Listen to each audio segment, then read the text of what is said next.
Matthew 23 is a direct, passionate, and sobering chapter. It begins with 7 woes, grief-filled warnings, addressing the dangers of religious hypocrisy. It's a warning to not fall into the trap of looking holy while missing the heart of holiness. Jesus acknowledges that the teachers of the law and the Pharisees sit in positions of authority that he calls Moses' seat. But he warns the crowd not to follow their example because they don't practice what they preach. They place heavy burdens on others but aren't willing to lift a finger to help. They tithe spices but neglect justice, mercy, and faithfulness. They're like clean cups outside but full of greed inside, or beautiful whitewashed tombs hiding decay. He calls on them to release burdensome legalism and choose mercy and justice. The scribes and Pharisees desire recognition. They love titles, attention, and public honor. But in God's kingdom, greatness isn't about being noticed. It's about being humble.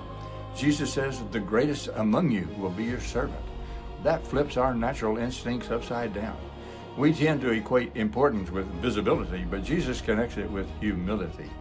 The Pharisees are meticulous about small outward details, yet they neglect the more important matters of the law: justice, mercy, and faithfulness. It's an uncomfortable chapter, but it's meant to be. Jesus invites us to look inward, not outward. It's easy to point fingers at the Pharisees, but the real question is, are there areas in my life where I focus on appearance more than authenticity? The chapter ends with a deeply emotional sob. Jesus laments over Jerusalem, expressing his longing to gather his people like a hen gathers her chicks under her wings, but they were unwilling. Beneath the strong words is a heart full of love and grief.